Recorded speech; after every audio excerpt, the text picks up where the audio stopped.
All right, good morning, everybody, and welcome to the All Markets webinar. This is Bruce at Bookmap. We'll go through the order flow in any market you guys want to take a look at. Just let me know. We'll start off with the S&P and go through understanding what's going on in the current market. Just let me know. We'll start off with the S&P and to read the order flow and gain insight to what's going on with price and where it might go. That is one of the benefits of understanding order flow, is you can do that. So we'll jump right in here after the disclosure.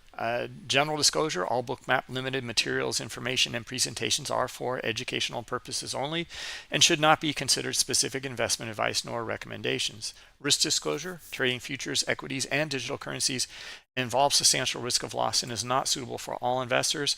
Past performance is not necessarily indicative of future results. All right, so let's jump in and take a look. And you can see that we had some data here this morning right at 10 o'clock. We can see that little bit of volatility in there and then move to the upside here. So good stuff there. This is the ISM manufacturing PMI numbers that were down a bit. So market seems to think that that's kind of bullish here. So that's what we got, and that's what we're working with. So let me see if there's any questions right off the bat. Good morning, Rob, Alois, and Mr. Banana. Welcome. Let's see here. Any other questions over in Discord? Let me double check. Right. Lots of coffee today. I hear you, Stephen. Me too, as well. Anyway, yeah, the what was I going to mention in here? Oh, Rob, yeah, there's something I want to go over with you a little bit in your video, which was nicely done. Anyway, for the first principles, we talked about first principles, right? This was on Friday's webinar a week ago. That was a slow day in the market, so we decided to go over something that more kind of a more formal presentation. We, reading the live order flow as usual, but went over in more detail about first principles and understanding the markets. What makes the market move? How do markets operate? If we can get into the details there and understand these first principles, we can develop all sorts of studies and strategies from that. All right, so and we just kind of covered it, and I'll just recap very quickly, which is a part of our education. All right, so let me show you that here. If you go to bookmap.com, click on the More button, and you go to the Learning Center here, the Market Mechanics course here goes through exactly what we're talking about here in terms of first principles. Okay, it's you can see it right here. Best offer, best bid, transaction takes place, takes liquidity off of the best offer. This is how the market works, market mechanics. See, my mic is, I'm sorry, am I too loud here, guys? No. Okay, hold on. Sounds good. Okay. All right. Thanks, Dan. Anyway, that is exactly this here. This is what makes the market move. Okay, so here's the best offer, the red line. Best bid is the green line. These are transactions that take place on the best bid or offer. The transactions here are market buy orders, green dots, that take liquidity off of the best offer. Red dots are market sell orders that take liquidity off of the best bid. The transactions taking place with the passive orders, which is here in the Bookmap heat map. Here in the COB column, or current order book, or your depth of market, there are 54 contracts here on the best bid. There are 73 here on the best offer. Okay, the last transaction was this one here for 2, or I'm sorry, this one here for 2. Okay, so if someone comes in here and transacts with 74, they're going to move the market up to the next level here. Okay, so or if someone pulls, this liquidity or whatever happens in here, then if the next transaction, if it takes all the liquidity off of one level, it's going to move price to the next level. Okay, just like it did here. Okay, this was the last price here, 45.7850. Transactions took place. Someone hit the bid here, hit market sell, and they move price down one tick. That's how the market works. These are the market mechanics here. Now, that seems so simple, but going back to first principles and understanding this, we're going to extrapolate it into something more. Okay, so if that is the case here, this is what makes the market move. Then why aren't we looking for lots of buyers here in that market? Look at this. Look at the buyers coming in here. Okay, look at the relationship in here between buyers and sellers. There's more buyers. Okay, where are the sellers? Well, they're here, here, and here. And they're kind of pulling that liquidity. So if this is the case, then we're looking for this to continue. It is as simple as that. Okay, and it does. Okay, up into where? High liquidity, up into these areas here. Okay, so we covered in here in our learning center, we covered a just one strategy. Okay, it's here under strategies and setups, and it's just a continuation pattern. In this case, it's a flag pattern. This is where I get back into what Rob had been covering in his video,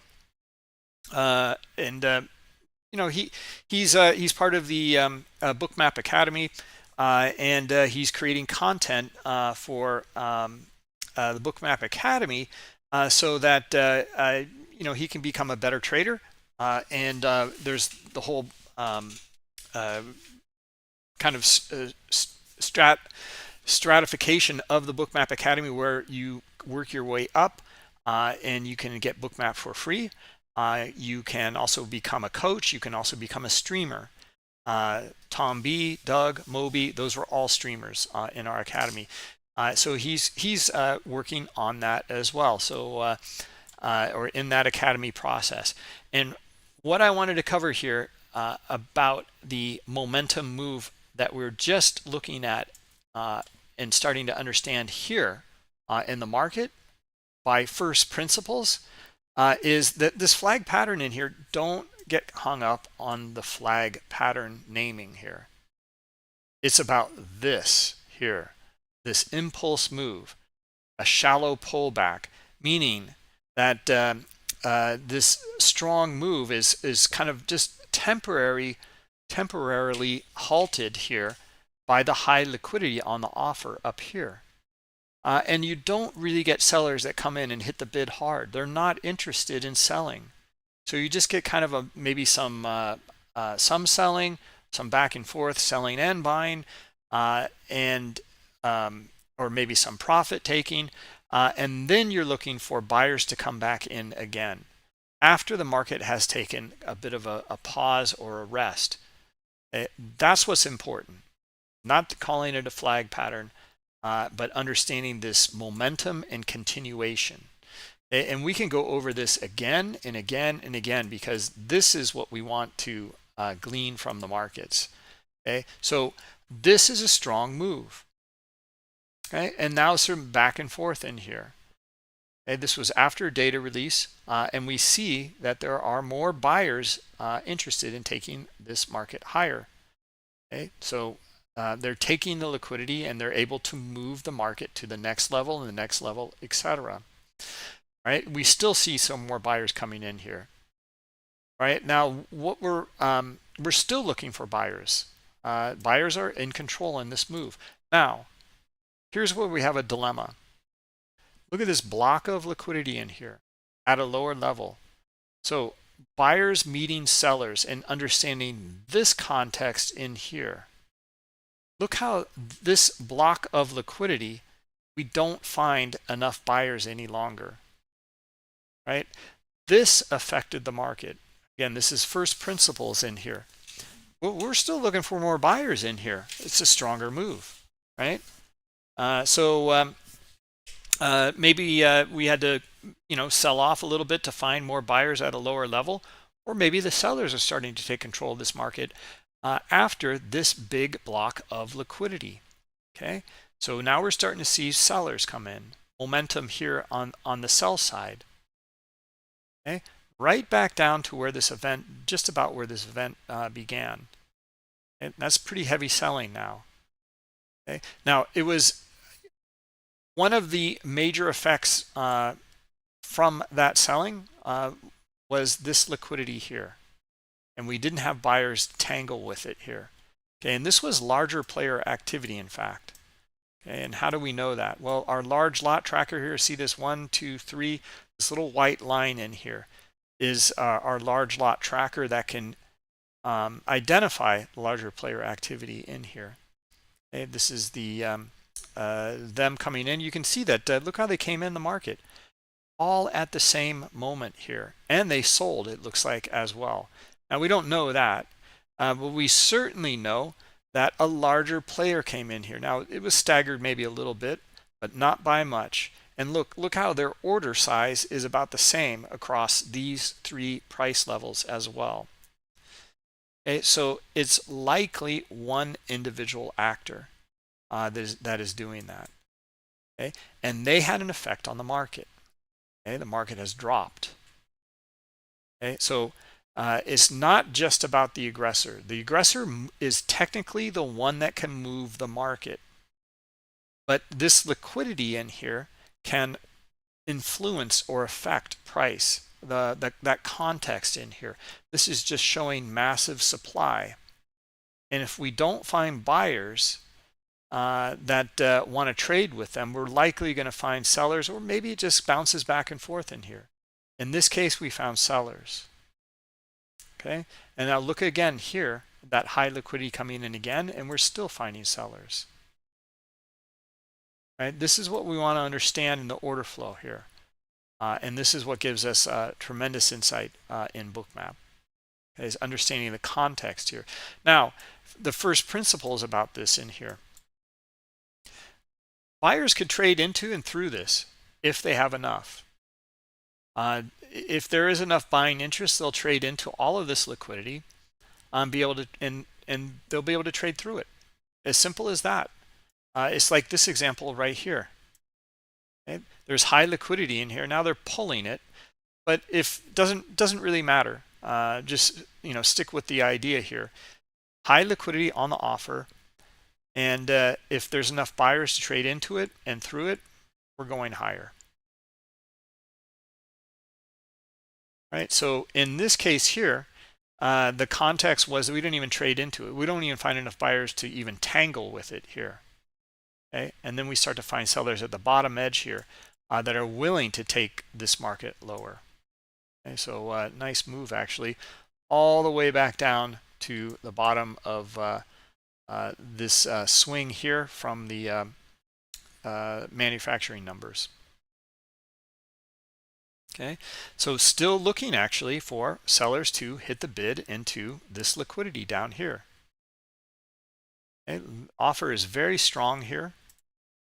Now this is getting a little more dicey down here though. We are at the bottom of some of these swings. And that's where we're going to find some profit taking, and we might find buyers scoop it up down here at these levels here. I try to get everyone stopped out that might have thought, wow, it's been bullish these days, market's going to the moon, whatever it might be. Stop them out, and then have buyers scoop it up at a lower price level here. Right, so anyway, these are very, very simple market mechanics. But we're understanding the context in here. Now, if you don't have that context, you kind of wonder why did the market drop here. You don't see the high liquidity coming in. You don't have that context. Okay, so it's, well, all of a sudden you found some sellers. Why? Right? And that's not very helpful. It's less transparent. That doesn't give you the insight of what's going on.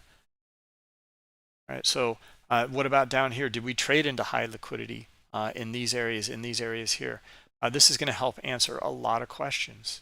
Okay, we didn't. Right. So there might be more selling pressure still. Okay, this is what we need to determine.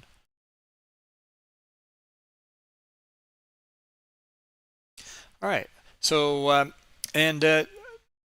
what I wanted to get into is momentum moves, because this flag pattern that we were talking about here, instead of like thinking of it of a flag pattern, think of it as momentum moves, right? And just looking for the momentum to continue.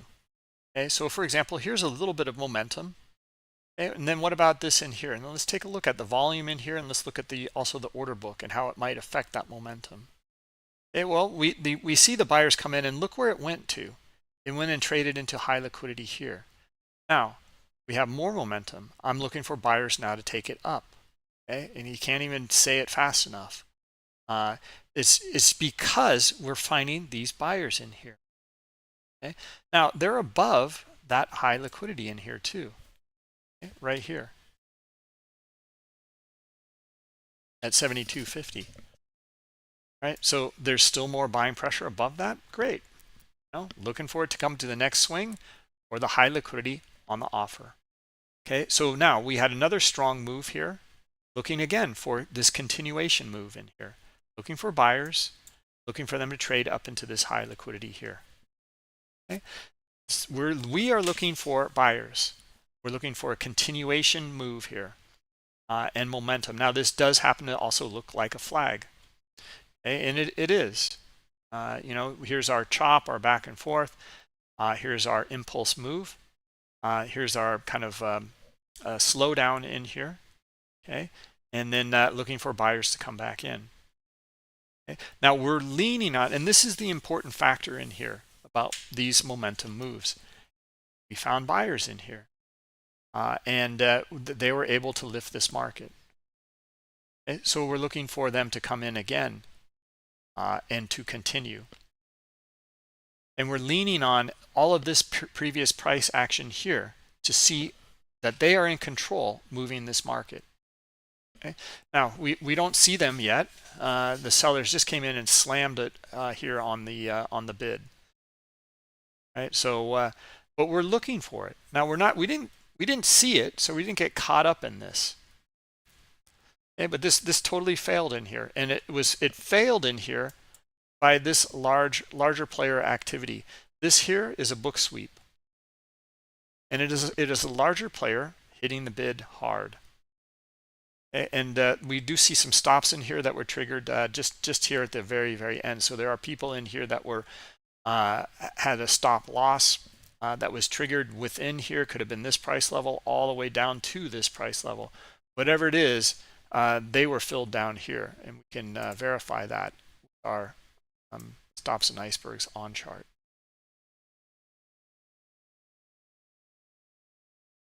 Okay, so where is it?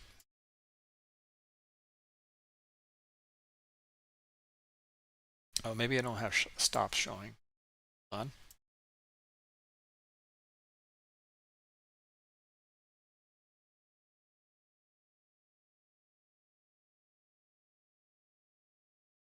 Yeah, let's see here. Should be showing.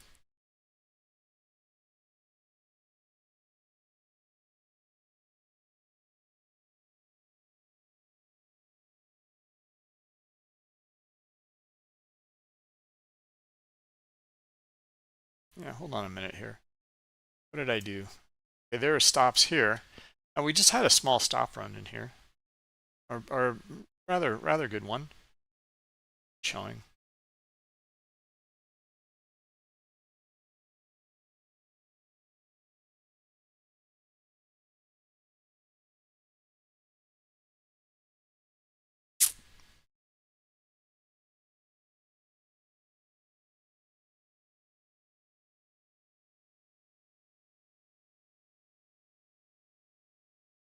Yeah, it was like 50 that transacted in here.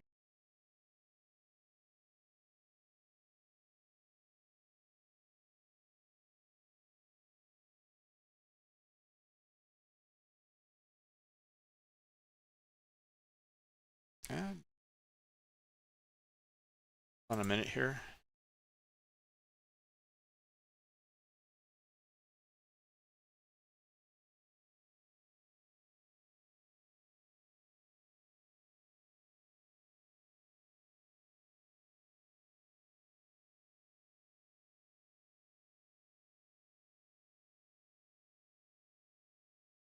Oh yeah, it is. It's showing something in there. This is. I'm sorry. That's what it is. I couldn't quite see it in here.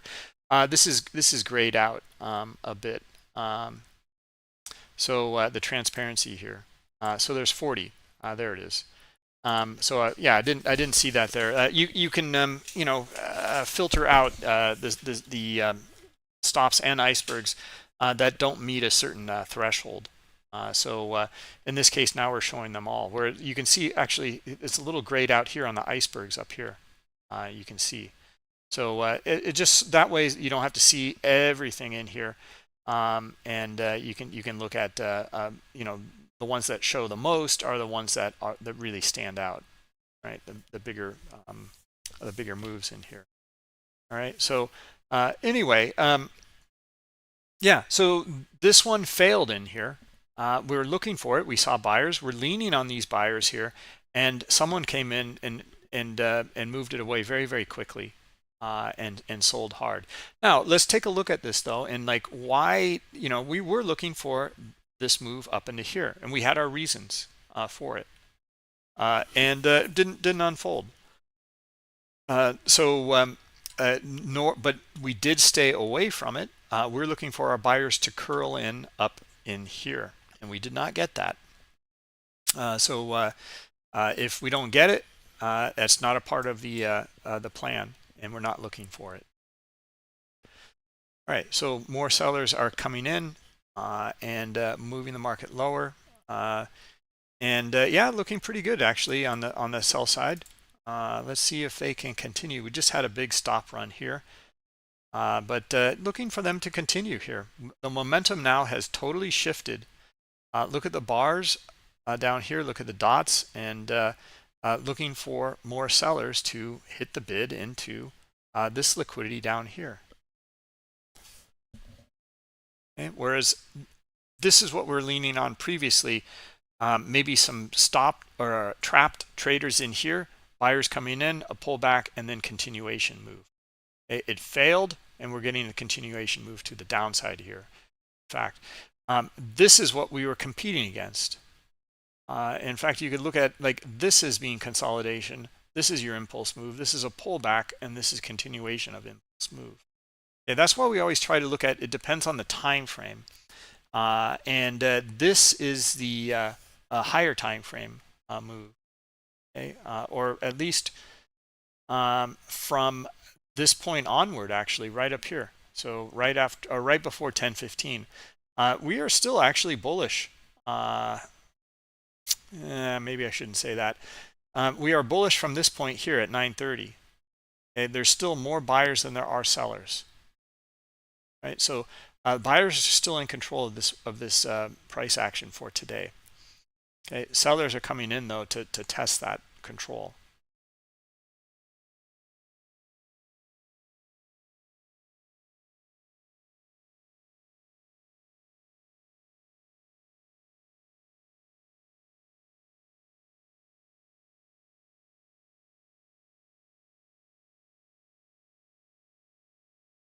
All right, let's see if we can get our sellers come in again and hit it into 66, and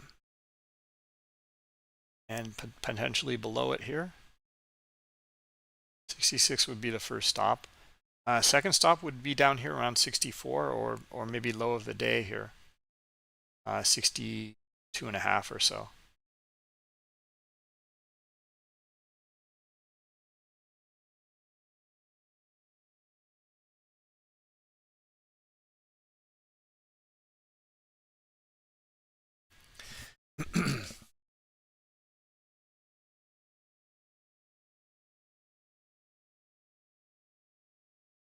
Yeah, Caddy, I mean it's choppy, and we're kind of going back and forth between bearish and bullish, but it depends on the time frame you're trading and you're looking at.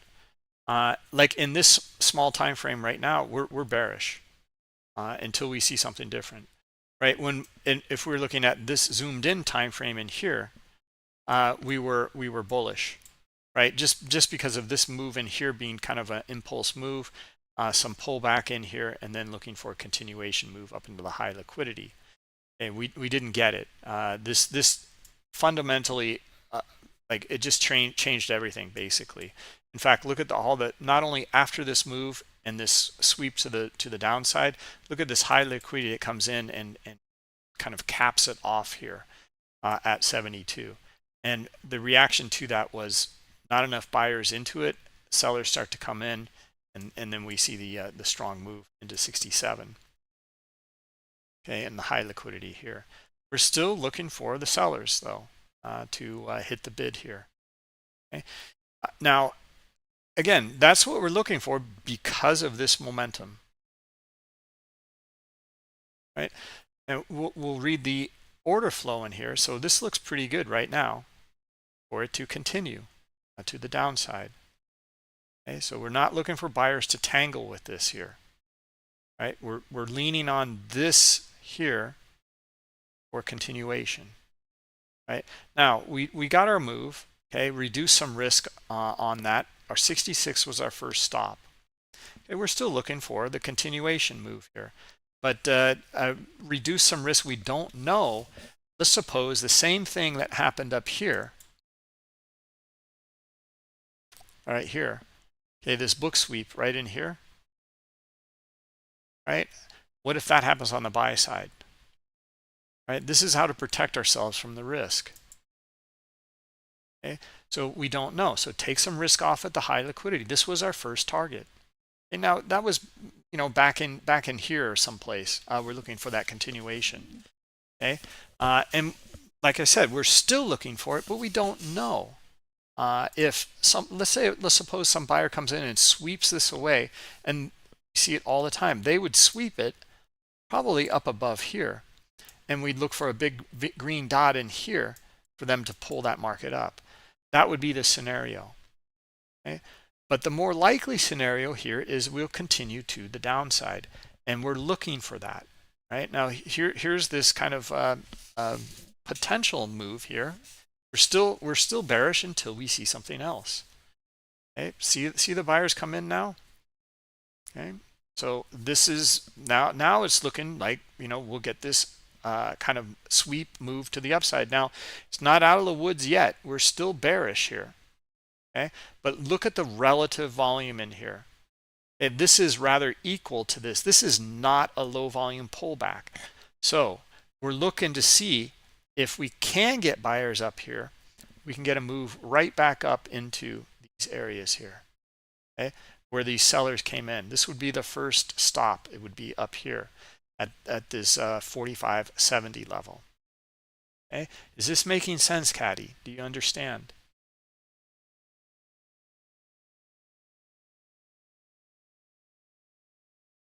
Okay, we're going through these different scenarios. Reading the order flow and then a potential scenario in here. And if we see it unfold the way that we like it, then we look for it to continue.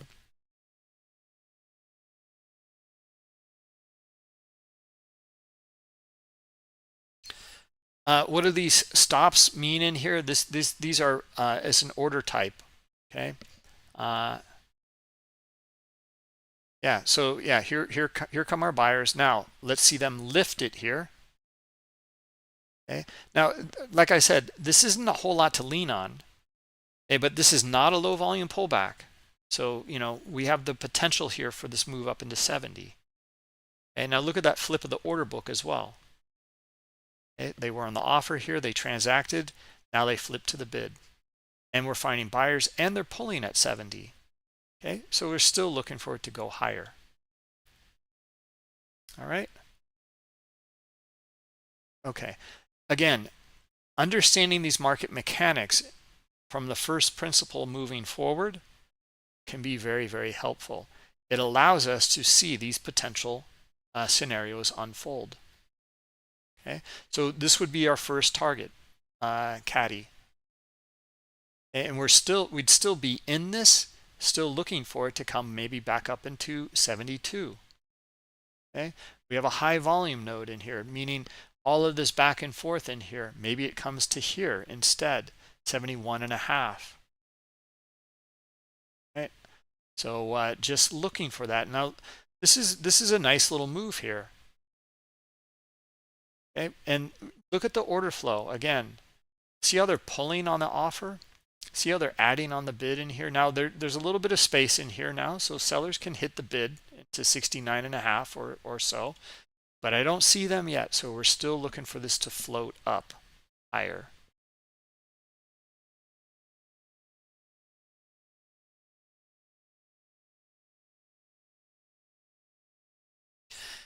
Now, you know, the randomness of the market,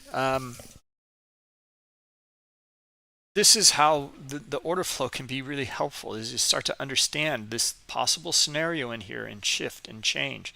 Because before this happened here, and we went through the scenario that this might happen, that it happened over here before, right here, and it shifted everything. And it might happen again and shift everything. And it did. Okay, so we're aware of that possibility, and we'll see it in the order flow. When we see it in the order flow, we can partake in it. So we look for these scenarios to start to unfold. Okay, and yeah, let's take a look again now. Let's zoom out a little bit and bigger picture in here. Well, this is pretty good buying in here. Okay, relative to let's take a look here. Okay, we'll take this buying out of the picture. So all of this price action in here, how does this volume here relate to all of this selling in here? Okay, it's not a whole lot right now, but it's starting to build. Okay, so therefore we'll maybe take some profit. You know, I mean, just take some off, because we're looking for something that is higher probability, more likely to unfold. And we're looking at all of this activity in here to give us some insight. Right now, it sounds kind of, you know, it's not like an indicator. It sounds kind of fuzzy, but that's order flow. That's understanding this behavior in the auction, and it's not some linear, you know, equation. It is an ever-changing process in here, and we want to look for it and capitalize off of it.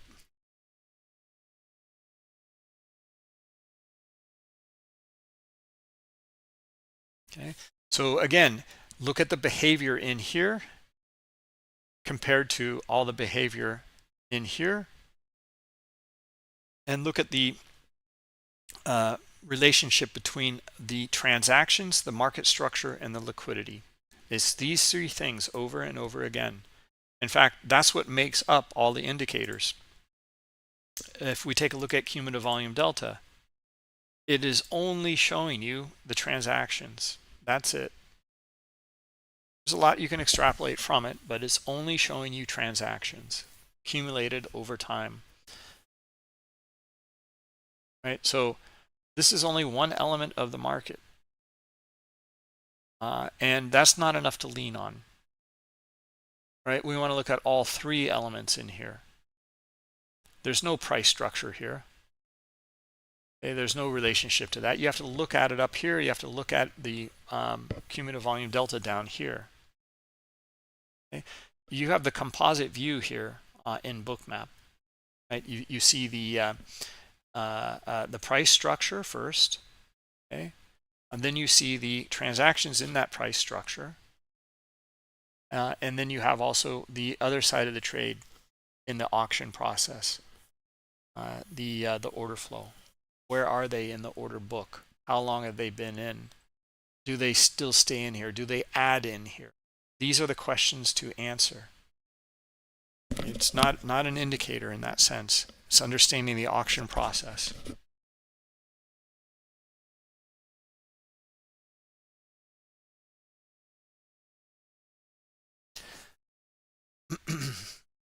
Question here about stops. No.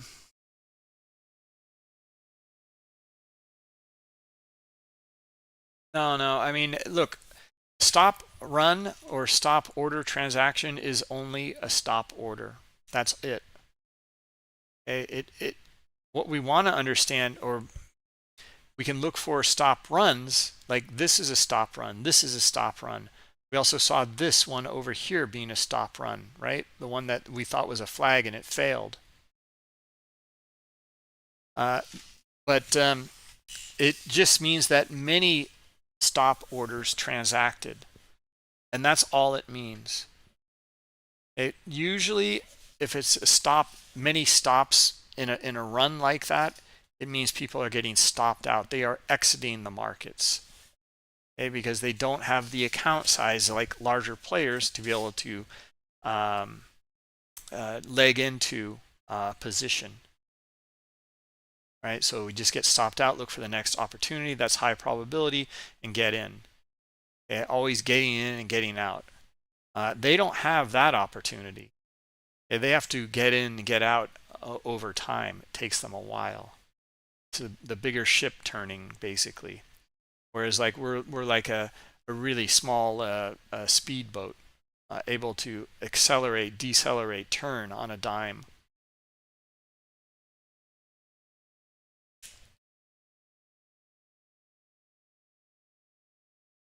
All right, well, let's take a look at this now. Strong move, top of the range in here, pullback, low volume pullback.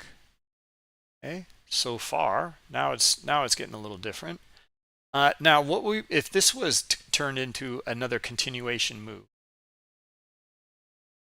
Okay, so let's go through the checklist in here. We have this checklist add-on here that they put together for us, setups checklist, and this is for the flag pattern by default. And we can go through the checklist.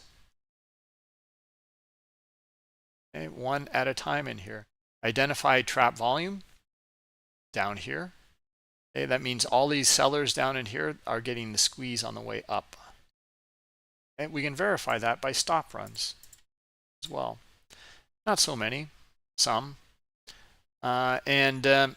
So we have it, right? So we can enable it here. But now we need to grade it, 1 through 10. How good is it? It's okay. It's not bad. Maybe like a 4 or 5. I give it a 5. It's pretty mediocre. Now, what about this strong move in here? Is it steep? Is it a large price movement? Is it strong relative volume? It is, right? It looks pretty dang good, actually. Give that one a 9. Okay. The relative volume of this compared to all of this in here, it's not as strong as some of that selling here. That would be better. So yeah, actually, let's maybe give it an 8 then. All right. So you'll get better and better at grading these along the way the more and more you look at here. Right. So we're going to go through looking for a flag pattern here. A measured move. Now, what we mean by a measured move in here is this move here. Is there another potential move in here? Now, again, what we're doing in here by reading the order flow and going through this checklist here is understand the previous behavior in here that we can lean on for this move to unfold to the upside. Okay, now we're missing it here. The buyers are starting to curl in right now. So yeah, I'm looking for, well, I would feel a little bit better if it came up a little bit more, but it's starting to look pretty good. You know, we're finding buyers in here. Right now, are they on the bid at a higher level? It's not so great. Let's see here. If we get enough buyers in here, we'd look for this to continue. All right, buyers, you got it here. Let's see it.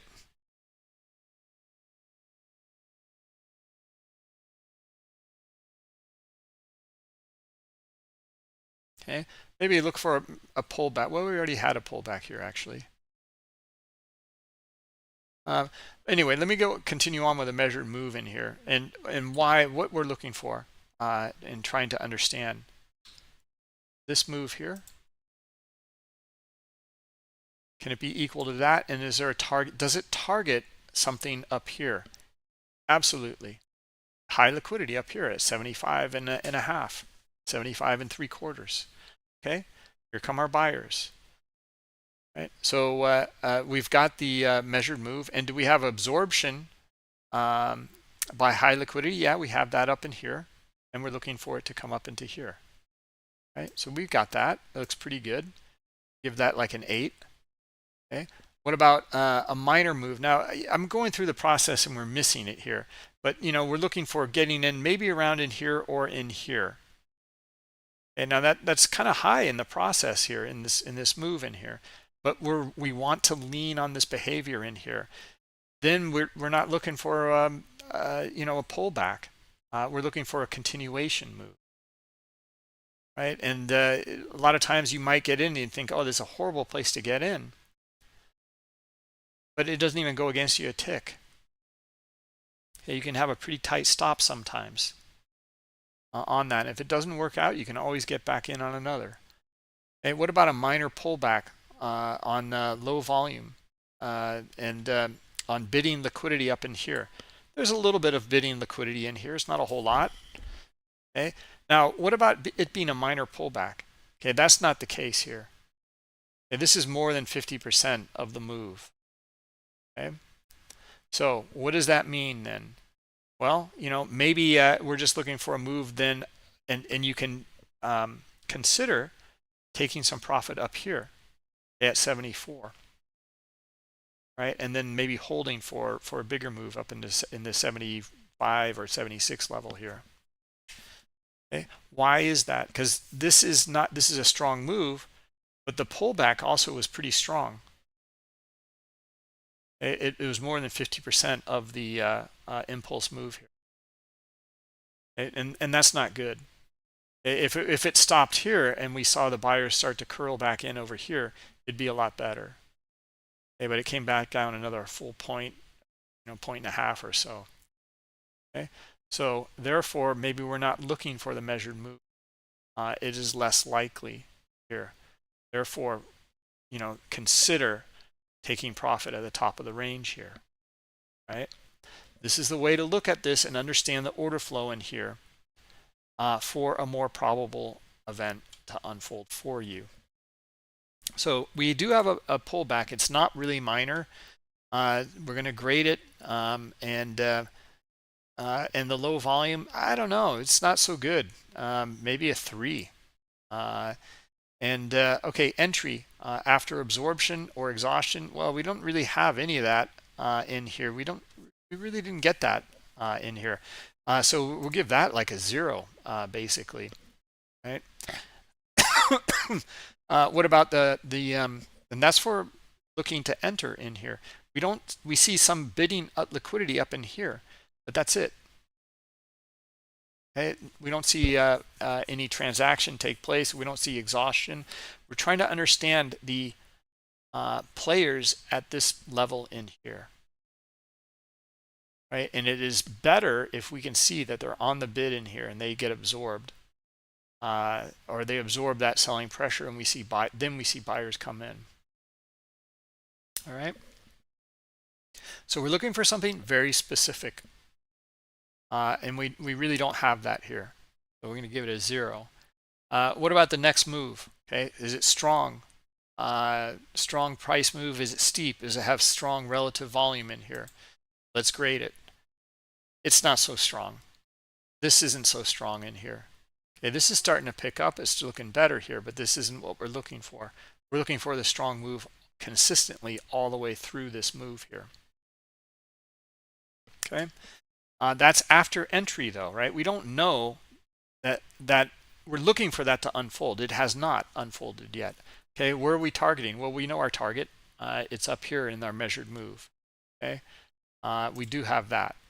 Okay, but we also talked about, because of this strong pullback here, maybe it doesn't make it. Maybe it just makes it to the top of the range here. Right? So we do have our target, but I don't know, let's give it maybe a 2 or a 3 in here. And then exit. Well, we don't see any exit yet if we were in this. Okay, this is not a trade recommendation, guys. We're going through the process and looking for something that will give you an edge. This is looking pretty good in here, right? This high volume, this strong move here. Therefore, we're looking for the small pullback and then the continuation. And you can see what's unfolding in here, right? It's chopping around in here because it's not a strong move in here. It was a stronger pullback here. This makes sense. Okay, why it's unfolding the way it is here. It's still doing it, but it makes good sense though why it's taking its time, why it's chopping. Because there's sellers in here too. And if we want to justify a high probability trade, we would actually look at this here. We had a 4.8 here. We want an 8 or better, and we don't have it, so we don't take the trade. Right? It would have been this pullback here that really, and also the liquidity down in here or exhaustion down in here, that gives you the insight. Right? So now I don't care about it being a flag pattern. I care about what's in it. This is what's important. And this is what we want to understand. Okay, it is a strong move. It's also a pretty steep or pretty large pullback. So that's not what we're looking for. Right? So anyway, guys, this is a lot different than looking at a flag pattern here in your candlestick chart. Okay, so we're really understanding the behavior in the auction here and looking for this to unfold or not, right? And then go through it again and again and again. Now we can take this little tool in here and we can go into we can modify it, we can duplicate it here, we can add another let's just we'll modify it here. Okay, so it comes up, it's just a CSV file that you can make. And let's do a save as here. Okay, and I'm going to save it as a momentum move. Okay, we're gonna simplify it in here. We're gonna look for something else.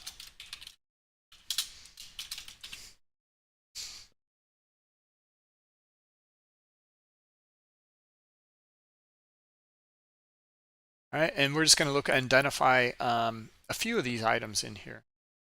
Okay, we can still look for trap traders, but we're just going to look for the strong move and continuation, basically. Okay, we can look at also at the maybe the measured move, and let's save it.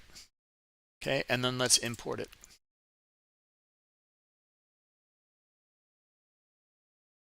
All right, there we go. Now we're going to look at this one. Okay, identify maybe some trap traders and develop a scenario on a, this would be more like a breakout move or momentum move. Okay, so we have some momentum in here, and we do have it here. So I'm looking for it to continue. Right, I can look at this selling in here. There's not a whole lot. I see more buyers. Okay, one thing I didn't add in here, which I probably should, is are they bidding up underneath here? Where's that liquidity underneath here? Okay, so it's pretty dark in here. So if we do get some sellers, they can hit the bid hard, come right back down here. Okay, so anyway, you can look for just simpler things in here. Use this tool here to look for your setup. Okay, make your own setups, import them. Okay, the default is a flag pattern. Well, continuation pattern. This is more of momentum here. Okay, now how is this working out momentum wise? Look at the momentum here, steep. Look at it here, pretty shallow, high liquidity in here. We're looking for it. We're finding buyers, but we can read this in here And it's not really the momentum move we're looking for then. Okay, we want the strong, steep move in here. Okay, here we have potential trap traders in here on the sell side. Okay, but do we get buyers here? No, we don't.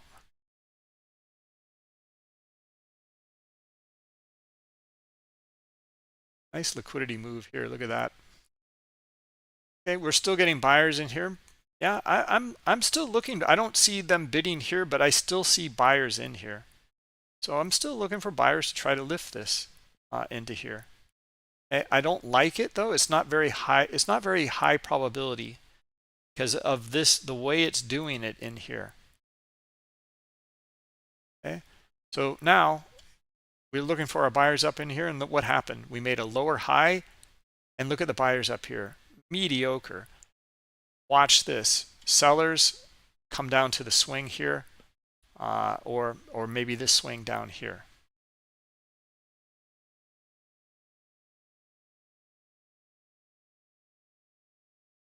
Okay, exhaustion, high liquidity, reaction to it. We found some sellers.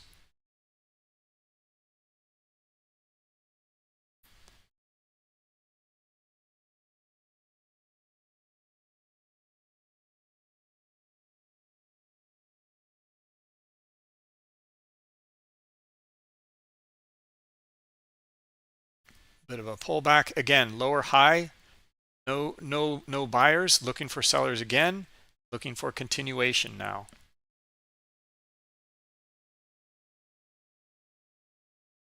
All right, so let me get to some questions here.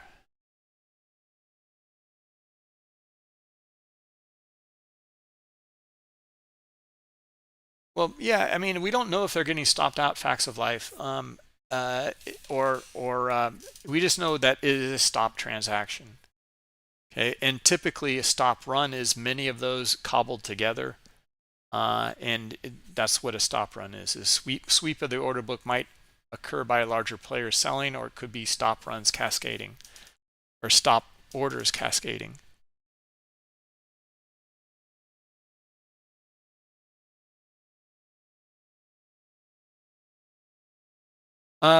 Caddy, counter trend trading, sure, you can look at that, like and let's go through an example. Okay, how would you do that, right? Now the reason that I covered the momentum move is because this is one of the easiest. Okay, it's easy to identify and it's easy to trade, and you can make good money from it. Right, so we were reading the momentum in here and thinking, yeah, it's looking pretty good, and then we saw this little strong move and this little strong move in here, and then it really starts to kind of taper off a little bit in here, right? It went from, for example, from this to this, and then you can see it starting to chop. Okay, and then we can see the sellers. We're looking for buyers here. This was potentially trap traders, right? Potentially, if we got our buyers here. We didn't. So we're at that point, we got our exhaustion. This is why looking for exhaustion is important, or absorption. Okay, therefore we're looking for the move back down to this swing, or potentially this swing down here. Okay, and that has unfolded. Now it's, it doesn't matter. I'm not trying to call the market, because ultimately it doesn't matter. Like, anything can happen, but if we can understand the behavior that comes before and put the pieces together, it is more likely that a move will unfold in the scenario that we outline. And that's what we're trying to do. Not trying to call the market, not trying to say anything about, oh, well, look at it, it did this, and look at it, that. No, understand this to understand what might unfold.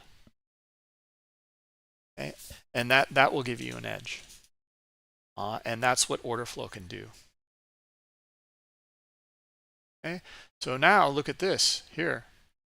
Okay, do we get some buyers coming in now? We have some trap volume here. Came down below the swing. Okay, do we make a higher high? And let's look at a microstructure. Higher high, higher high, equal lows here. A little no higher low compared to here. Okay, well, let's see. There's some exhaustion. Do we get buyers here? Yeah, okay. Buyers, let's lift it up into 75.50. Okay, the liquidity's up here. Okay, looking for buying transactions here and looking for them to move it up to here. Okay, well, here's our buying transactions. And that's hindsight now, of course. But it was looking pretty good for this. And then sellers came in. Okay, we might rotate back up though, and we're again looking for our buyers again. Okay, so now if we get that scenario in here, we get our buyers up in here, 74.50. I'm looking for it to go to 75.50. Now it's only 1 point, but understand the concepts. Bit of volatility there. Okay, so something's going on in here. This is news, guys. So in fact, we should have noticed. I was a little too zoomed in. You can see the liquidity being pulled here across the board. Yeah, we got Powell speaking.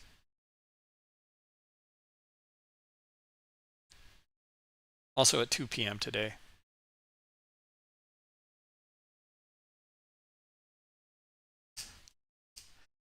All right. Well, you can see the liquidity pulled. Right around here, a little bit subtler. We're zoomed in here.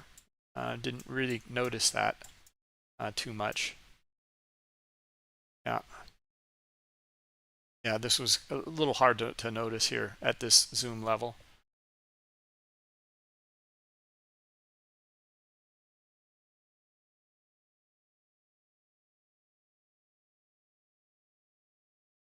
Wow, look at the icebergs. A lot of buying. Oh, not that many actually. I'm sorry, it's only a few hundred. It's not that many. Okay, so again, let's take a look at now. Everything has shifted and changed due to this event. Strong move to the downside, pull back, strong move to the downside. Now it's already traded to this high liquidity. Okay, now we're not looking for buyers here. We're looking for sellers. We're looking for exhaustion in here. Not looking for. That's just moving too fast. Well, yeah, I'm not looking for selling down here right now. Okay, look at the move into this level here, okay, and we're not seeing sellers. Okay, so this here is our like a triple bottom with sellers, pull back, some sellers but some buyers back and forth in here, and then here no sellers. We're not looking for it to go lower. We get buyers here instead. Look at the buying build here.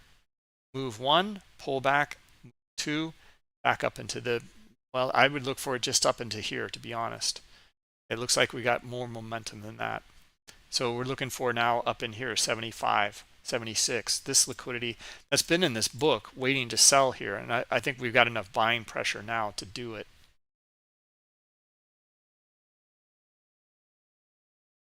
Let's see. No, look at that 73.50 liquidity there. Okay, back to here where they bought. All right, now they pulled. Buyers have it here. If they want to buy, they can lift the offer up into here. Let's see if we get it. Looking for exhaustion down here. Looking for the bid. Now see the buying coming in. Looking for this to continue. Okay, strong move, bit of a pullback, looking for another strong move. Okay, high liquidity in here. Enough buying pressure though due to this event, right? Buyers versus sellers here. It's this event that is unfolding. You can understand that there's going to be more buyers now. the markets are volatile in here. Okay, Powell said something, or something has been determined. This is the reaction of the behavior and the behavior of the players. Take some off up in these areas in here. Right, now let's see if we get more buyers in here or not. They have to come in right here at 75 and a quarter. Okay, this is a low volume pullback here, but it's really steep.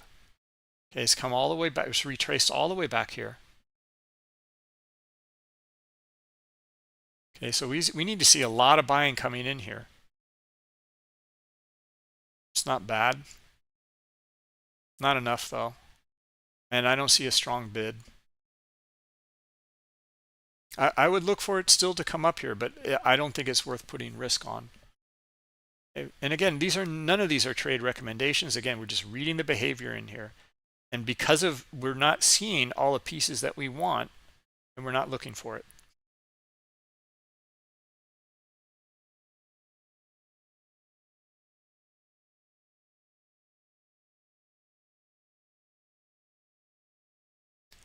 So Rob, I wanted to get back into your kind of analysis through your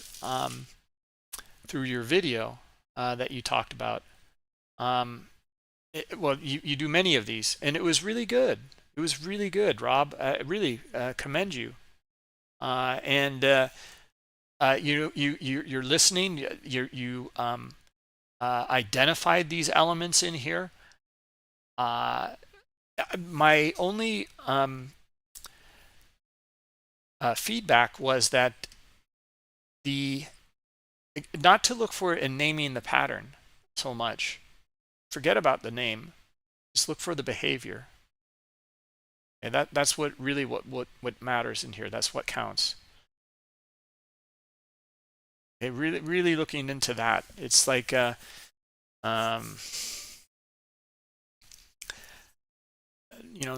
instead of like looking, at God, I can't come up with a good analogy fast here or quickly, but maybe like a painting, a piece of art.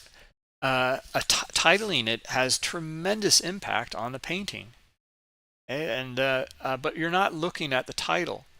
You're looking at the paint work. You're looking at the colors. You're looking at the texture, the thickness of the paint. Maybe it's thinner in some areas, it's thicker in other areas. You're looking at the brush stroke. Okay, it's these things that you want to understand, and not worry so much about the title. Right, and that will lead to understanding where this price might go by understanding behavior, because this is not artwork by a single artist. This is the behavior of players in an auction, and they're telling us something. Right, look at this. Here, strong move down, pull back. If we get our sellers in here now, we don't have much liquidity to go on here, so we don't have a whole lot to look at in here. But let's see if we get some sellers right here, and we're not. Right, stay away from it. Look at the buying coming in here. Look at this. We're looking for actually now continuation here, and that's a little late, but this is why, again, it would kept us out though from here, because here's the strong move coming in, and especially here. So we're looking for the pullback to here. We're looking for exhaustion. We're not looking for buyers. The buyers were able to punch through that area and hit this liquidity up here at 77.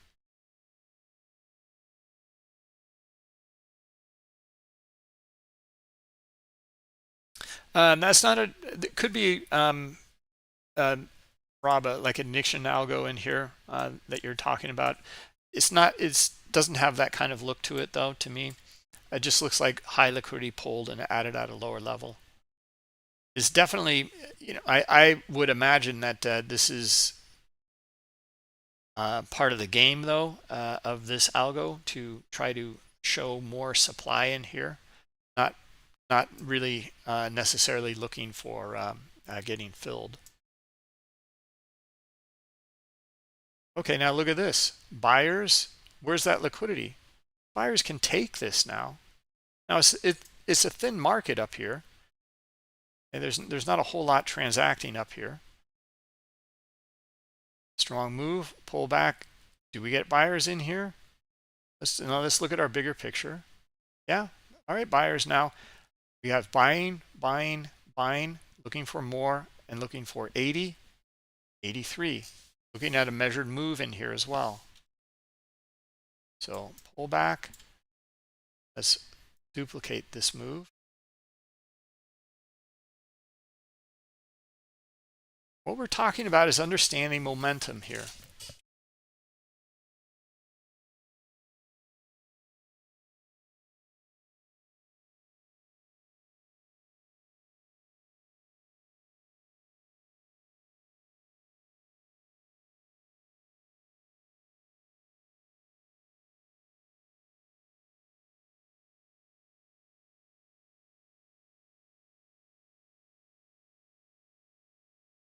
Okay, let's see if they curl in here.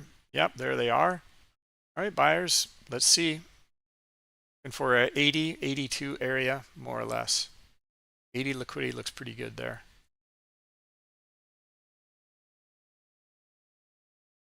We don't have a whole lot in the order book here. Just looking at structure and volume within the structure, basically.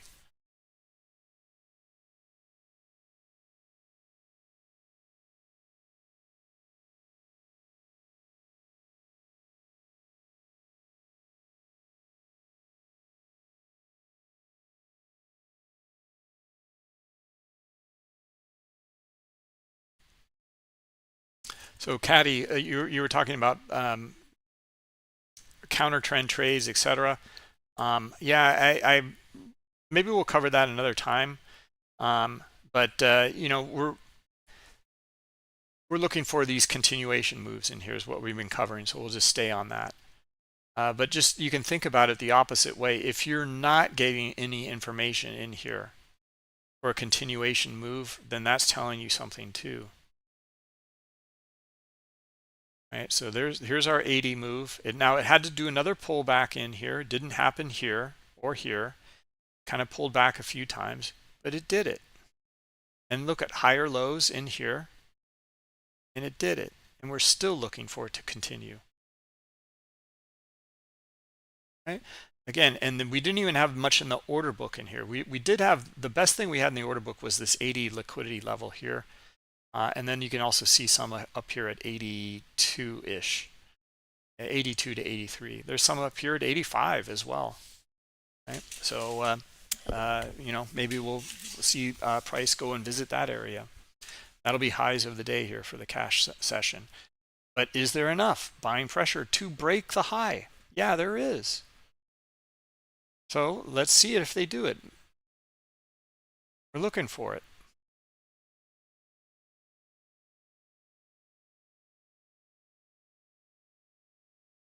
We're going to get probably a lot of profit taking up here.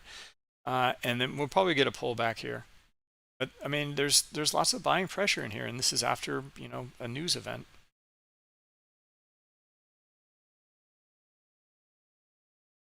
But, you know, a lot of traders taking profit at high of the day. And you're getting your breakout traders coming in and interested in pushing this higher here.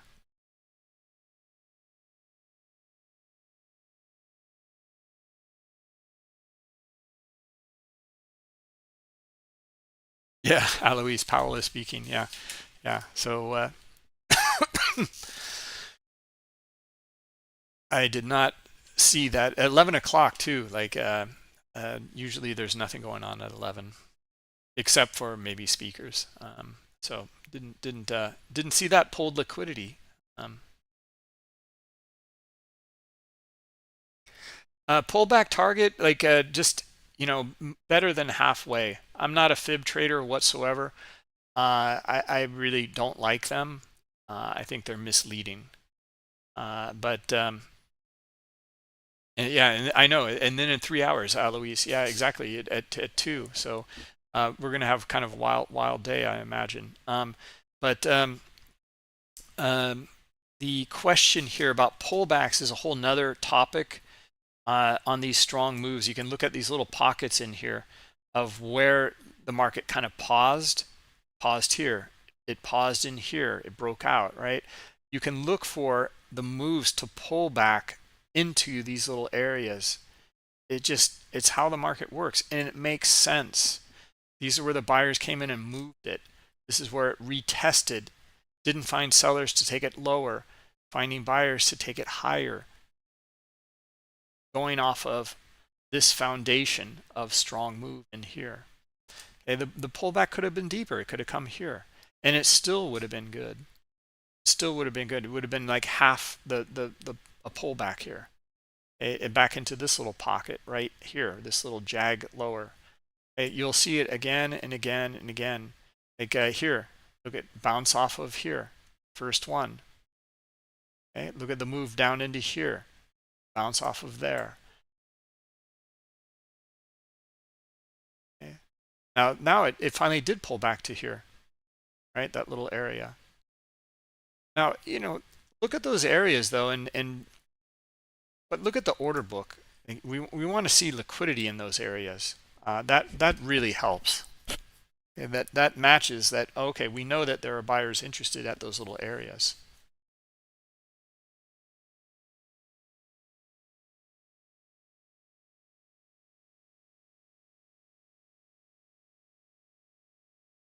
Okay, so we're trading up into that 85 level now. We finally got there. Okay, after some back and forth here at highs of the day at that time. So, I mean, now let's read this here. See how it's still bullish here, but see how it's kind of waning? Look at the price action. Remember, strong move. Okay, well, is this pullback and then strong move? Yeah, this is kind of pullback, but is this really steep? Is it strong? No. We might see it break out and come up in here. We'll look for it. Look for those buyers to come in, but it's starting to slow down here. Where is slowdown? Slowdown's been away, I know. So miss him. Slow down if you're out there.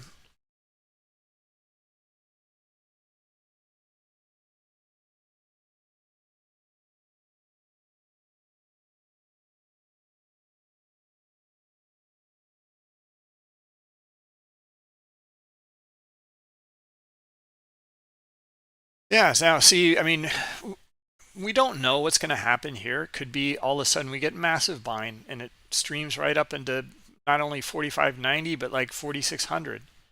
But we'd recognize the slowdown in here.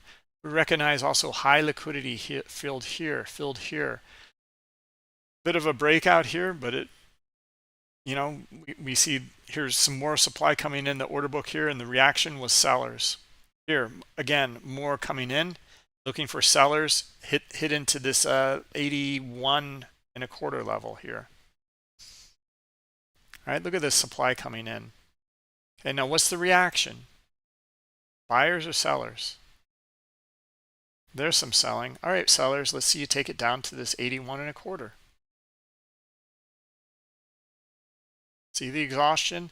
High liquidity, exhaustion.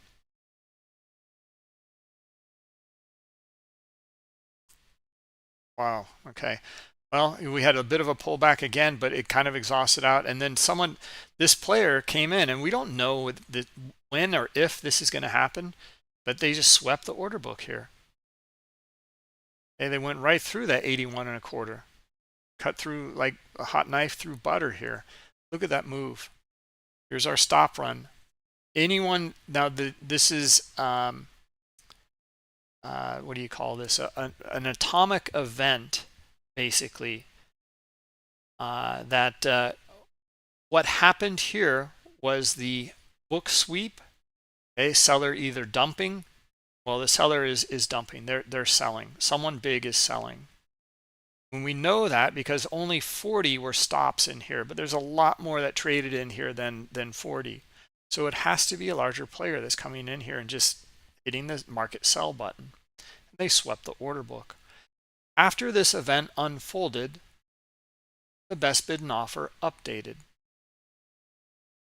Okay, so this is correct data. It's, it's just the way that things update.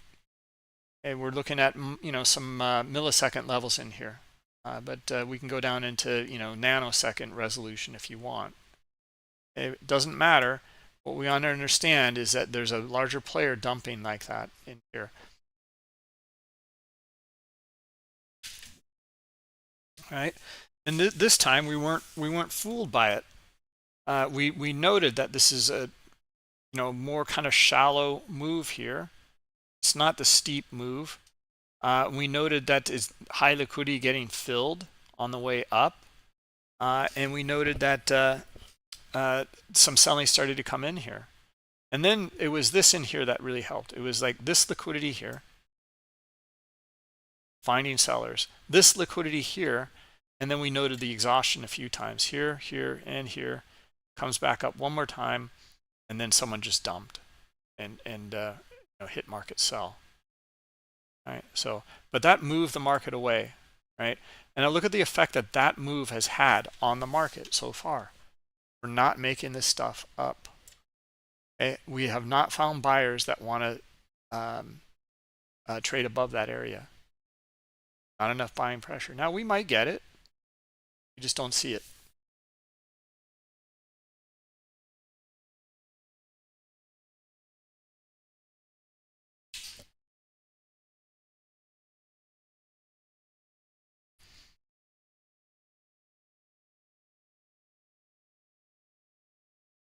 All right, so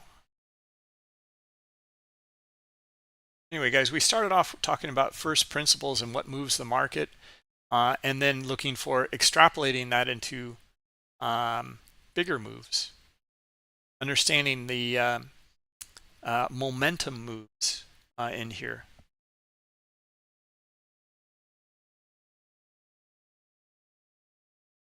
Here, Caddy, we can go through this in here. I mean, this was our move to the downside, but look at all of this back and forth in here. And let's try to zoom into it precisely so we just look at the chop in here. All right, so now, do we see one in control? Yeah, actually, there's a little bit more buying in here, but it's pretty choppy in here. Right, so now if that's the case, and we do see a pretty big spike in here on the buy side, but it traded into some liquidity, and it's a bit of a, not much, but a bit of a iceberg. But what we can do is we can start to understand, if you're looking for range bound activity, well then this below here, and you start to find some buyers come back in, you can look for it to come back into either the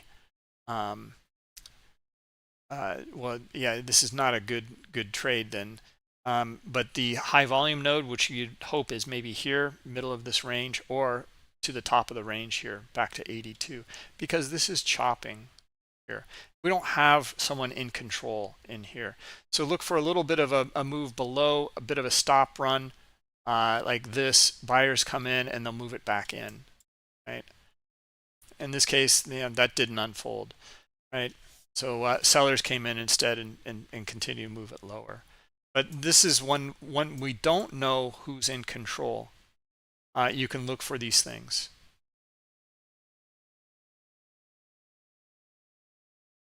Okay, so the back and forth in here.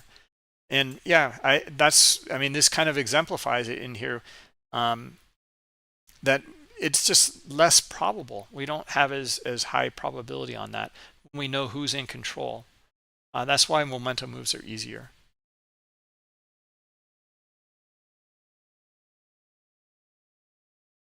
Make sense? Okay, sellers, not too many buyers in here. All right, well, and then high liquidity here. So, the move would be then sellers should be able to drive it right back down into 77, 77 and a half, right? And this is the volatility, though. This is what it just makes it less clear. Look at this. This is a little battle in this little area right here. So we don't know who's in control there, right? And that's what makes it less probable. Because if we look at high liquidity and do we find some sellers? Yeah. But it's just not as likely. The chop, it really is a little more chaotic, and the order flow is telling us that.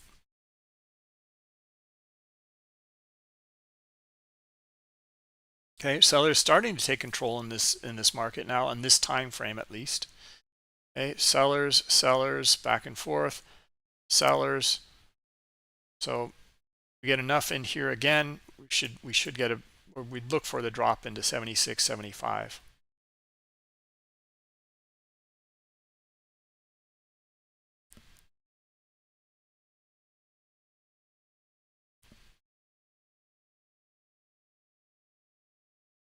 Yeah, I don't like it though. Yeah, we might just get a pullback here to 79.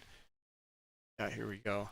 And then, but sellers remain in control from this point on, right? Now, that's where we can go through and look for the opposite scenario, though. What if we get our buyers up here? Okay, then it doesn't matter. These sellers will not be in control anymore. Here we go. Let's see if buyers. Yep. First stop here at 80. Let's see if they can get up into 81.5. Okay, try to upend these sellers and take control back of the market. If bid looks good, we're getting our buyers looking for it to go higher to 81.5. And now they pulled. Okay, that liquidity was looking pretty good, propping up the market in here. But we still got the move.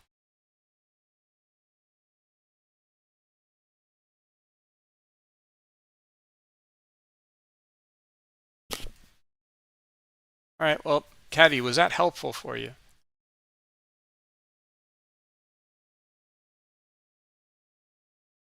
Now look at this move up into here. You know, I see large lot tracker. You know, I see high liquidity up here. It's at the top of this range in here. You know, this is where I'd be taking a profit. And I don't know what's going to happen. Like maybe all of a sudden someone comes in. I mean, they're still buying here. So maybe we'll get our move into 85, 86. You know, but in this time frame, when we're zoomed in here, we have high liquidity. We're in the top of our range in here. And look at the relative volume in here, and this move in here is not very strong. Right, so this is a good area for me to take profit. Okay, just reasoning through this using these first principles and understanding the markets and the moves. Instead of having to learn by analogy and learn by a pattern in a name. Rob, I'm not picking on you. I'm not. I really like your analysis. You've really did a good job, really good job there. Right? You're doing the same thing. You're talking your way through this market, looking for these specific things. Just that was my only comment is instead of like looking for a name and saying, well, it's looking like a flag pattern here. Stay away from that. And it's looking like there's strong volume in here in this steep move to the downside. That's the way to call it. Okay? And then in the pullback move, it's the retracement is not much, and it's on low volume, and there's high liquidity on the offer that keeps it from going higher. Okay? Or seller or exhausts out by the sellers or buyers. So sellers start to curl in? Yeah, you're looking then for a continuation of that impulse, of the second impulse move.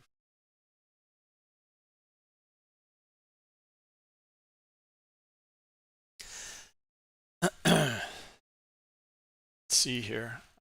What else do we want to take a look at?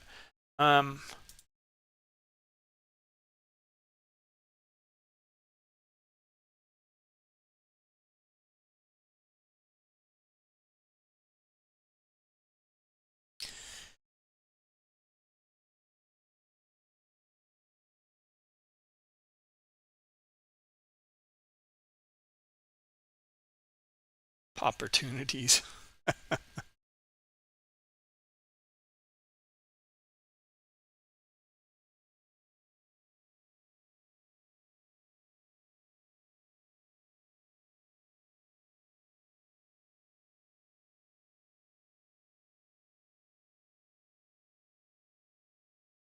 It's looking better and better. I mean, look at it building here, but like you know, a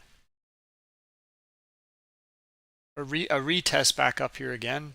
But, I'm not looking for much.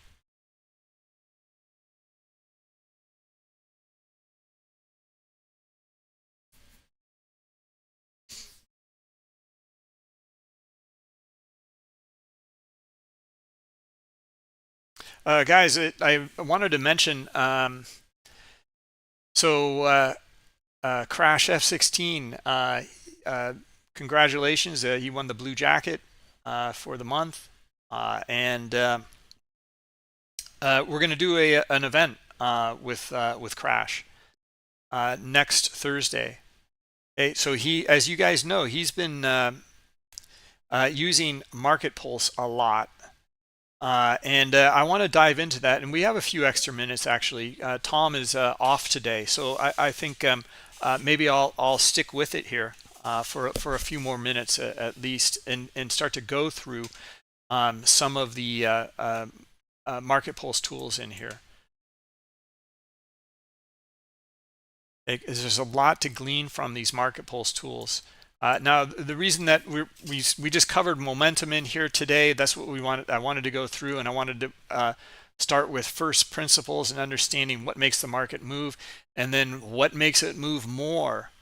You're looking for more of the same thing. That's what's going to do it. That's why it's an easier setup, an easier trade, an easier thing to do. Is look for that instead of the chop back and forth. So the yeah, these Market Pulse tools in here, guys, are pretty incredible. Now it's a different. You want to still use this. Any tool that is looks at the market in a different way. The way that we've covered it always has been order flow rules first. This is what moves the market or affects the market the most, is the order flow and the transactions, the order flow, the price structure. Okay, but getting additional insight from other computations, other indicators, can add so much more to it. So it's a confluence, right? This is the important thing. Even stops and icebergs. This is a confluence. Now, this is not an indicator, though. This is a market condition. These are stop orders. We're knowing not only the order flow, we're knowing the order types that are transacting. That is a deeper level of insight.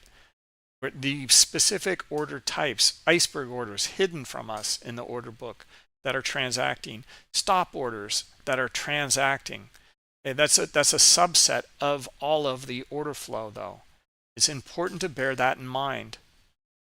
Okay, so let's take a look at some of the Market Pulse tools. Okay, so we've covered a lot of them already. So I know what Crash is mostly looking at, and a lot of you guys are probably mostly looking at, is the volume pressure and volume pressure imbalance tool. Well, let's take a look at that.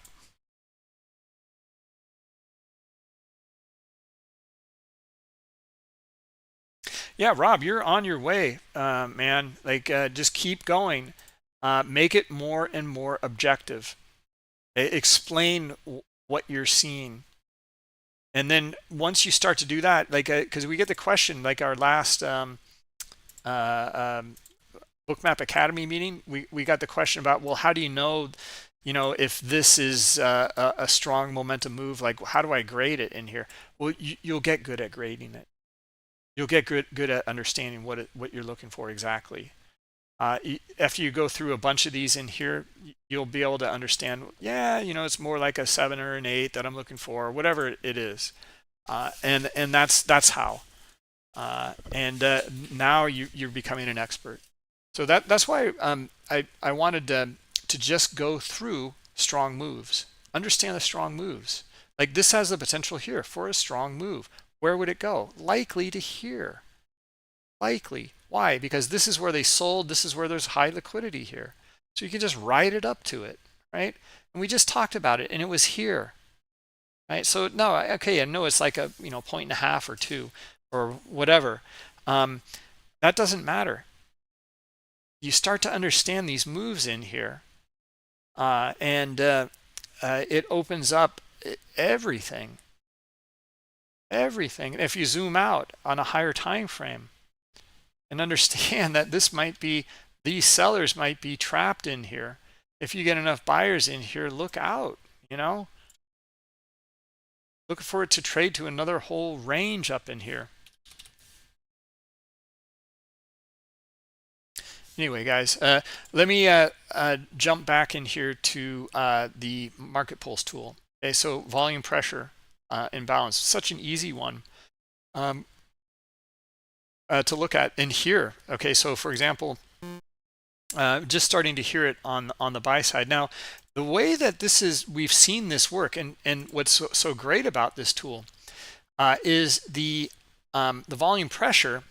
And let's get rid of stops and icebergs for a moment.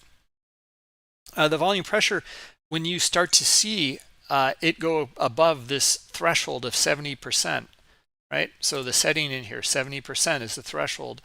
And then we have a half-life and a training period. You play around with these. I just use the default. I know other guys are using 3 minutes or so as the training period, look back period. But 5 seems to work pretty well for me. Crash will go through it in detail on Thursday on his setups. But just understanding where these thresholds are being met, and this is what's important, is to match it with some of the price action. So 5 minutes is looking pretty good to me. Like it hit it here. Let's just zoom in a little bit. It hit it here. Okay, so that's not a bad place to take some profit then in our move. Okay, now we just heard it again up here. We have high liquidity and it was just hitting it. Now maybe that's not enough. It just hit it here. You can see it's just a little bit of green, and we heard it actually. It was right on this one, and we didn't even hear it here on the big move up. Okay, but we just heard it now on the sell side. Okay, so well, it's below the swing in here. This is a pretty strong move here, but we're looking, it's equally strong here, buy side, sell side. All right, so then why wouldn't you look for maybe chop here, caddy? This is another way to use your chop. If this is not the strongest move relative to this one here, well, we should find buyers take it right back up to maybe here or to here, this liquidity or this little pocket in here that we talked about earlier. Or maybe it'll take it all the way back up into like 87, let's call it. Okay, but we had our capitulation here and our sell volume. It's also a stop run. You can't make this stuff up. Here it is, stop run, below a swing, volume pressure imbalance, extreme. Here, another pullback in here. Let's see. Okay, so now it'd be looking for maybe we should hear, hopefully we'll hear another, like came very close to it, almost sounded off here, right in here. Okay, so now we're looking for our buyers, and now I want to hear market pulse on the buy side up into here or here.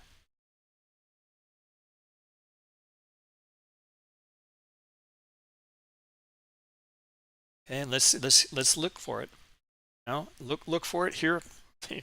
Let's hear for it. And looking for 86 in here. 86 liquidity, but I like 87 better.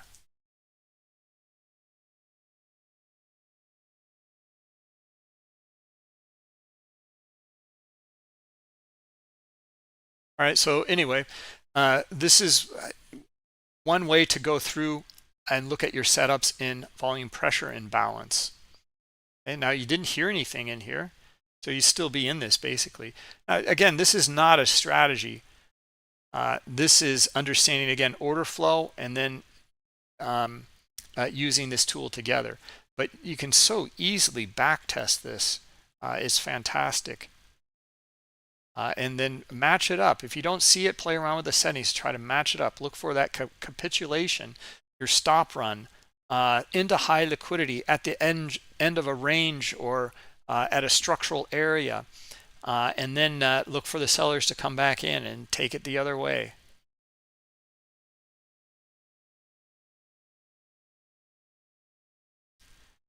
All right, so I'm losing some patience here. I want to go through the other ones in here.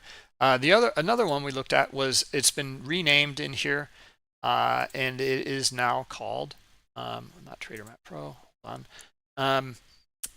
It is now called order book pressure. So volume pressure, order book pressure, and let's look at imbalance here.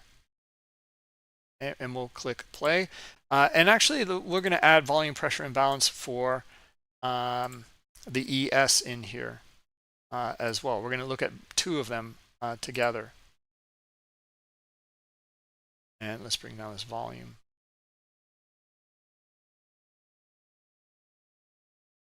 And these two to play off of each other in here, right? So what are we looking at in order flow? Well, we're looking at the strong moves, and we're also looking at pulled liquidity on the offer in the move up, or more on the bid to support it. Okay, these are really simple ideas, but we're going to use the volume pressure and order book pressure or imbalance.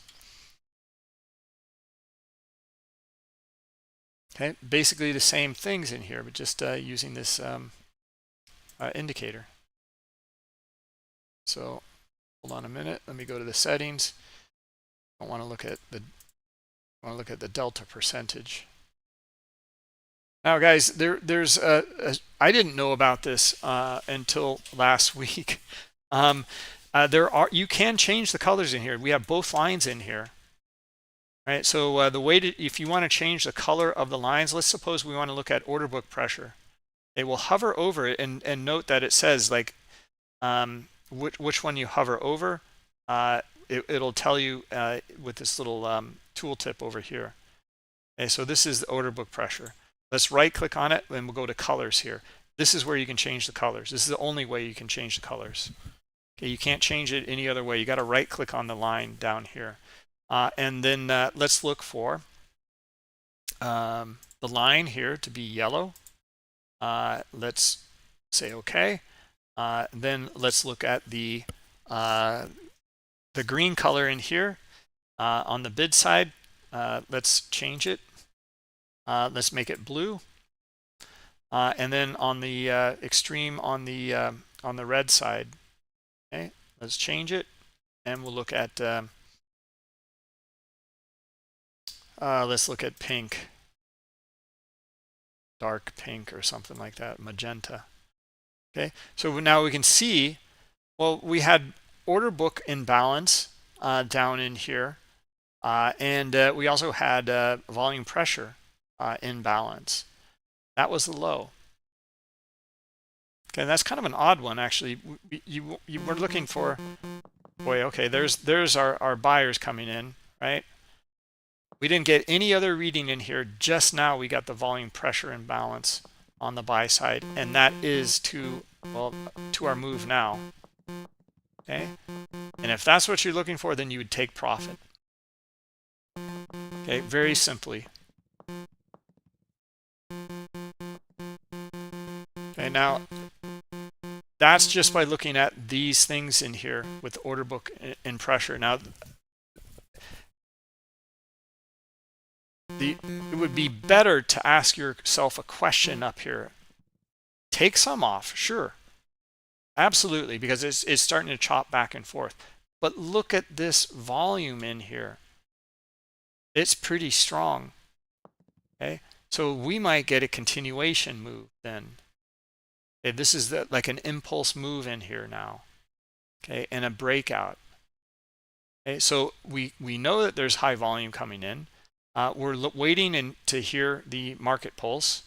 Okay, we get that output. It hit our target, take some off, but this is so strong in here. Stick with it. This is why you just don't reactionarily make decisions in here. Base it off of this relative volume in here. This is strong. It's going to overpower this. at 87. It did. It's still going higher. You could still be in it. Okay, where 95 potentially, it's still strong here. Okay? Now read it up here now. This is strong, but look how it waned up here. Okay? Now we're still looking for it to go higher, but we don't want to. We want to see these kinds of dots up here all the way through. Strong, consistent move.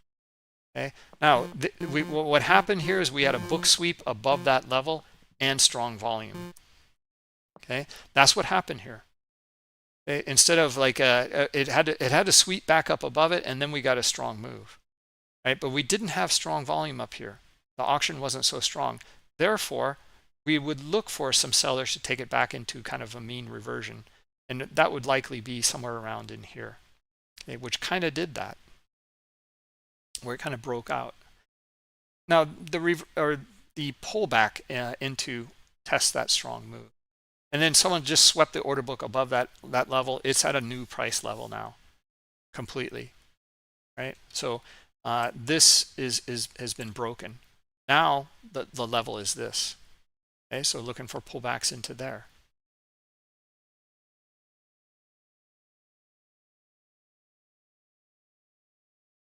All right, so anyway, you can use these two together very, very effectively, and it's the same thing we're looking at, and we have been looking at for years in here regarding order flow. It's all about the order book and the volume and the structure. Okay, so let's add in, well, and then we can compare them in here as well, and we change the color. I wanted to demo that for you guys. Right, so let's close these and let's add in also the other ones in here. I want to show this to you because you guys have free access to it, so go for it. Play around with them. And we have absorption, and some of you guys didn't have access to absorption and the sweeps pressure as well. Well, we can add that in here if you want to add these, but you first need to add the indicator. Okay, so let's look at the sweeps one. I need to add it here first into the S&P E-mini. Okay, so this is going to be an indicator upon an indicator, which is a great thing in here because it's like we're able to really look at something very, very specific. Okay, so yeah, I've added it. Let's go into automatic mode in here. It's gone down to 219, and let's see the here are our sweeps in here. Let's get rid of stops and icebergs on chart.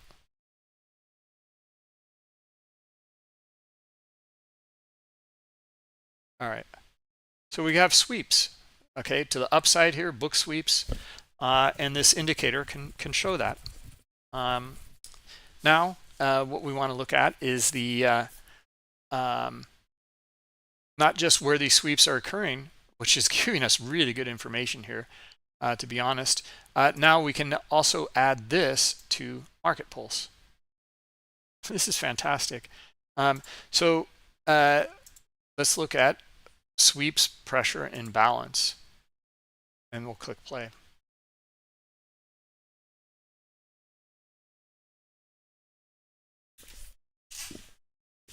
So what's going to happen here once this loads?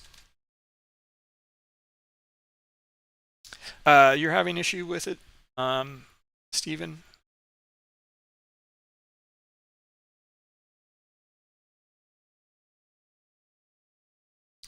Yeah, I mean this is going to take a little longer to load in here because we got multiple computations on sweeps, and then it's parlaying all of that, taking that data from sweeps into a new indicator in here.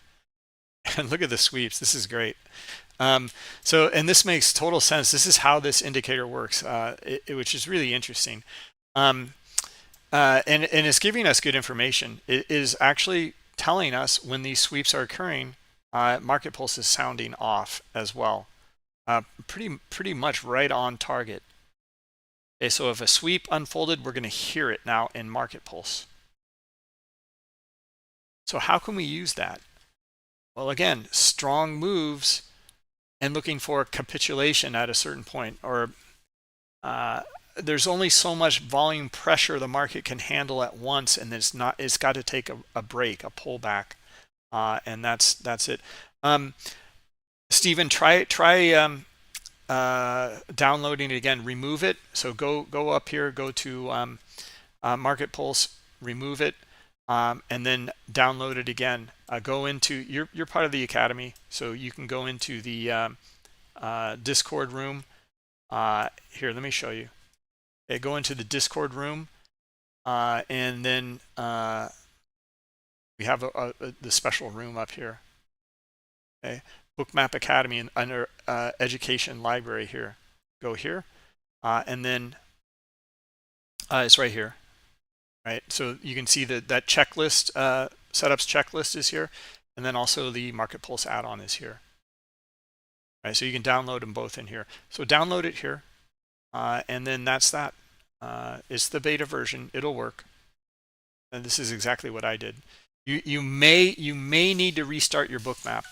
Okay, you will lose your MBO data, but you may need to restart it. Okay, see if you get it or not.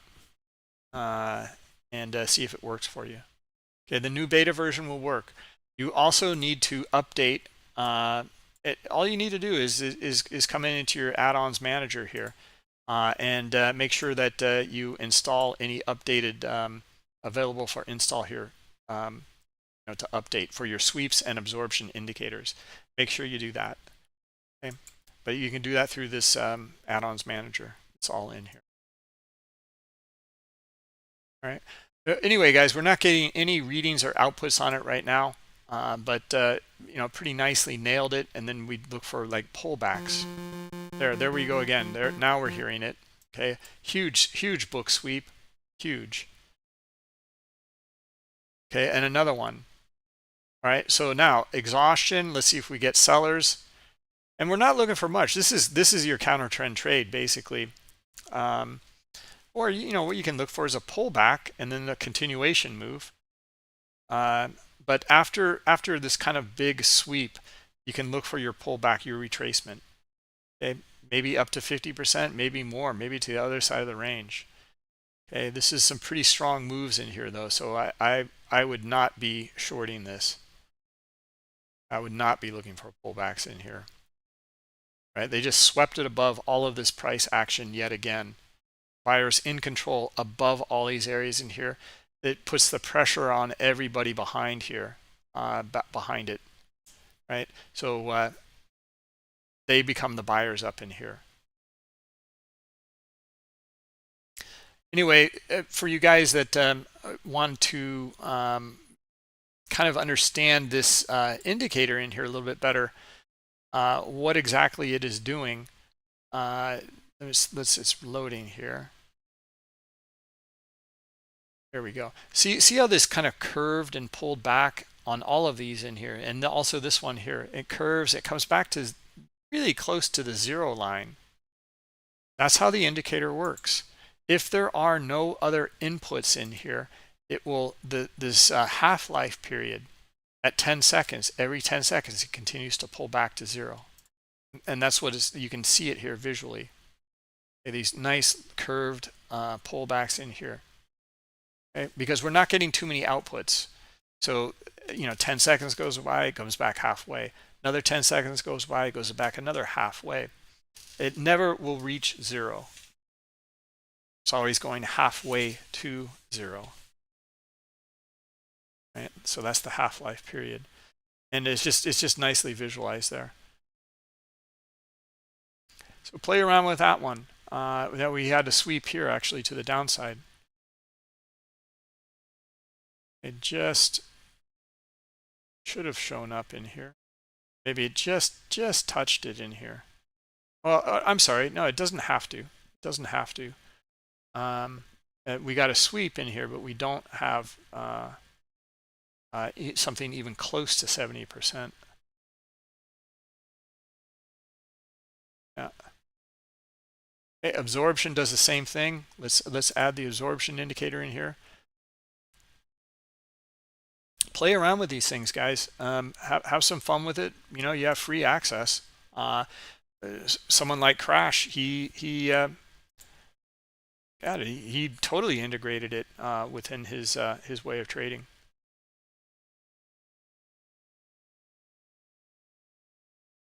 So let's see here. Absorption. And market pulse. Take the sweeps off.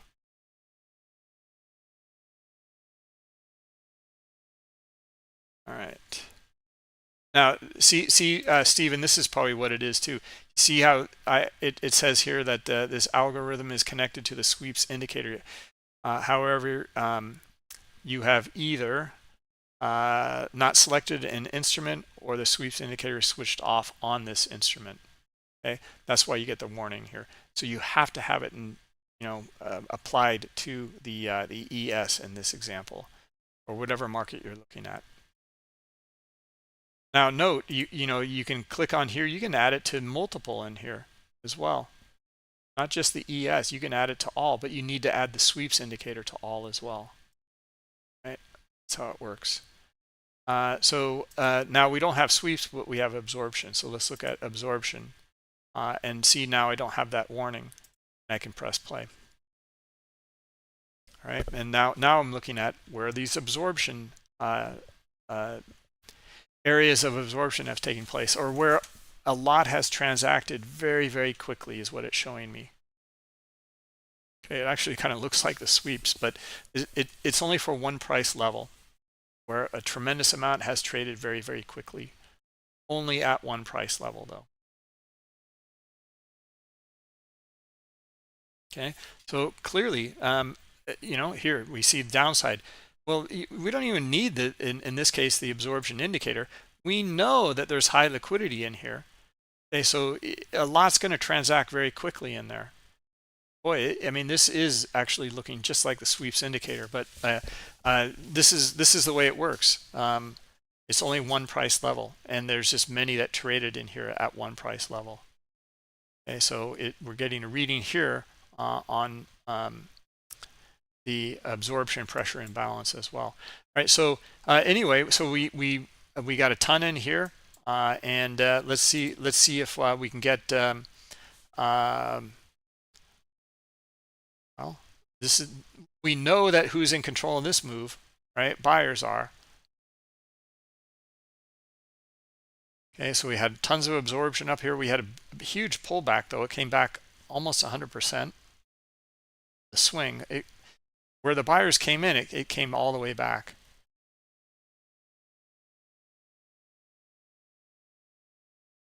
Okay, so let's see if we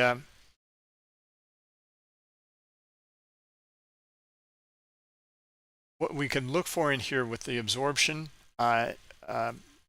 pressure indicator or imbalance is, would love to see some absorption on the bid, so have it be green in here. Not getting that right now, but if we see buyers come in, a lot of buyers come in, they're pulling on the offer in here, which we do not see. In fact, we have an algo working it in here, as you guys can see. If we get that, and then we'd look for absorption up in these areas up in here, this 99 level, or at this point maybe 4600.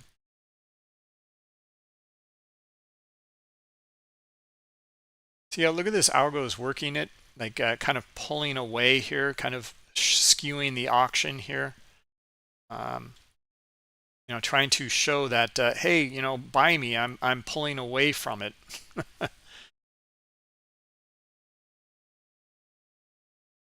It's kind of doing an opposite skew. It's showing more supply, but then it pulls it away here. Trying to tempt people to buy, basically, is what it looks like to me.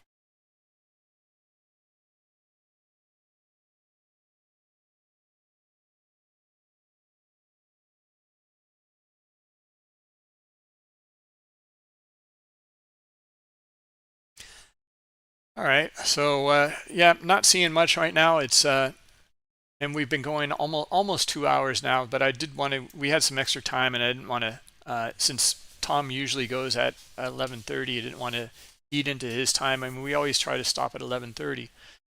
He's off today, so I thought I'd go a little bit further so I can show you these other add-ons. And you guys should have access to them if you're part of the Academy. If you're not part of the Academy, you can go to bookmap.com and click on the More button. You'll see Academy in there, and you'll apply. All right. See if there's any other questions.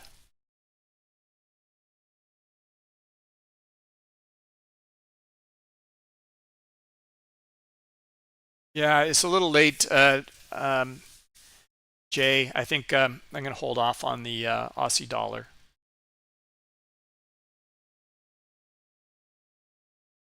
Yeah, we don't connect to futures, as Alois is pointing out here. I mean, we don't connect to spot forex or forex. We connect to the 6A, which is the CME futures of the Aussie dollar. Okay, and the reason being is that the CME is a fantastic exchange. They will show you the total depth of market, full depth. They'll show you all the transactions, everything. Spot forex, like everything's shady. You don't know if it's the volume is real. Is it from just like one bank or many banks, or is it just locally at that exchange or broker that you're trading with? Okay, so it's over the counter. It's not really an exchange. Okay, so you and talk about depth. Yeah, it's very limited as well. Same for crypto. I mean, these crypto exchanges are very similar. However, they're a lot better. They do show depth, full depth, in fact. Okay. We actually have a product that can overcome that with a multi-book product. This indicator down here is the sweeps. I'm sorry, absorption indicator. And you can see lots of absorption, and it pulls back to zero, basically.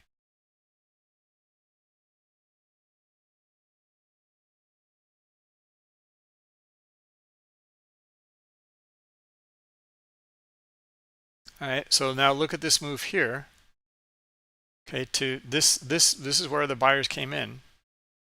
Okay, so seeing a bounce in here and looking for these buyers to come in, and maybe they can trade it back up to top of this range here, which is very close already.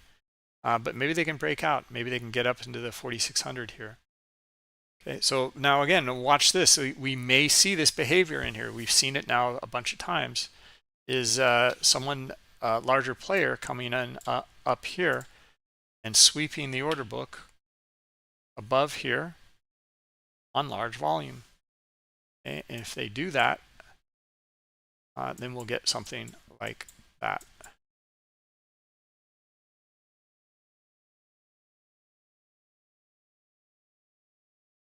Okay, because this move is not a whole lot to shout out about here on that buy side. Pullback is great, but the volume's not so great. Yeah, there's more sellers in here than there are buyers. Anyway, guys, wanted to show you this the sweeps and absorption pressure imbalances. It's an indicator working within an indicator. It's what we call broadcast API. We're able to broadcast the and you can write algos based upon other indicators. It's really, really powerful. Okay, so anyway, that's something I wanted to show you. Yeah, let's wrap it up. Thanks everybody for coming. Have a great weekend. It's a good session. Good to go through a lot of different things in here, but the focus was on momentum and understanding from first principles what moves the market, understanding to bigger moves that move the market, and just understanding from the very binary elements on up into much bigger, higher time frames. So thanks for coming. Have a great weekend, and we'll catch up with you on Monday. Yep. Take care. Bye-bye.